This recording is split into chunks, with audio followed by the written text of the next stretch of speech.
Good morning, everyone. We're continuing here in the words of the HaChaim in the Sefer Mitzvah HaKatzar. This is Mitzvah's Loisaseh, negative commandment, Kuf Nun Hey 155. Shalolaseh Shum Davar, you cannot do anything. Sheyimashech Mimenu, that as a result of it, Chil Hashem, a desecration of HaKadosh Baruch Hu's name is going to come out from that. Shenemar, like it says in the Torah, Shem Kodshi, do not desecrate my holy name. This sin is divided into three different parts. Aleph, number one,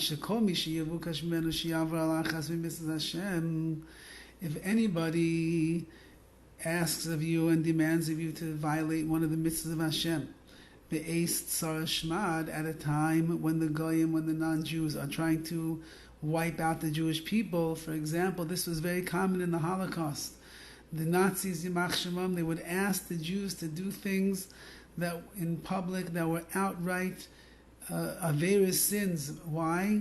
Because they wanted to torture the Jewish people emotionally and spiritually and threaten their lives. And the intention of the person that is putting the pressure on you is because he wants you to stop being so religious. He wants you to break the laws of Judaism. Bein mitzvahs, kalais, whether they're light mitzvahs, easy ones to fulfill. Bein mitzvahs chamoras, whether they're more difficult ones to fulfill.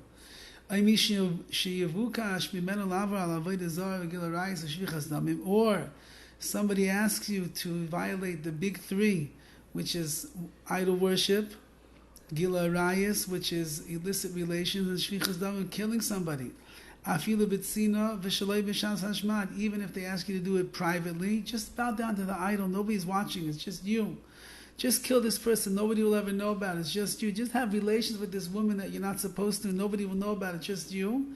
Nevertheless, and it's even not a Shas Hashmad, it's not a time when the non-Jewish world is trying to wipe Klal Yisrael off the map or destroy us. Nevertheless, says the HaChaim, va'onis mischavim la'anosai, and the person who is forcing you to do it, he has his own best intentions in mind. So it really has nothing to do with you. Nevertheless, afilu hachi, you must give up your life and not transgress such a sin, such an avera. So in both of those cases, says the HaChaim, you would be obligated to give up your life, and you're not allowed to live as a result of it, because a Jew cannot make such a chil Hashem. If in these cases a person ends up transgressing and he doesn't get killed, you just desecrated HaKadosh Baruch Hu's name.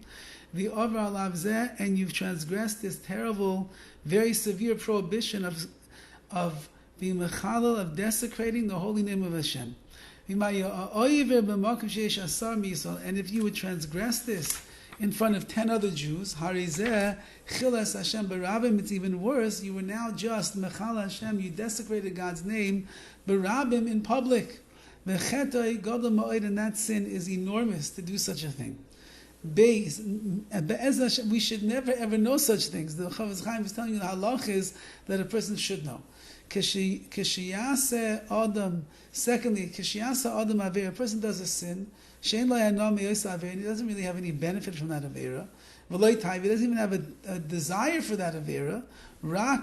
His only intention is to anger the Rebbeinu Shalom. He wants to rebel against HaKadosh Baruch Hu and his heavenly kingdom. That is a chil Hashem, meaning, if a person says, I'm not putting on tefillin today, no way, I'm not going to put on tefillin. You get any pleasure from not putting on tefillin?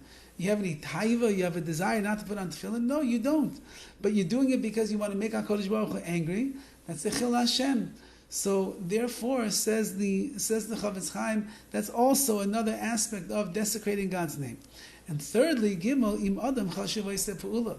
If a very prominent person does something, and it looks like to everybody else that he's doing an aveira, even though that in reality he's allowed to do what he does, he's being mechal Hashem, he's desecrating HaKadosh Baruch Hu's name.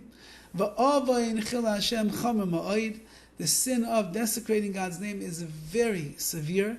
She'ein koyach b'tshuva v'yom ha'kippurim lechaper. And this is a pella, says the HaChaim, which is quoting Chazal, that tshuva, repentance, and Yom Kippur is not enough to be mechaper. It's not enough to rectify the sin. Elohein toilenu misa mechaper. Rather, the sin of Chil Hashem is like hanging through the tshuva that he did on Yom Kippur and other tshuvas that he's done. Nevertheless, it's still not enough. Umisa mechaper is the only thing that will be able to atone for the sin completely is when he will finally die.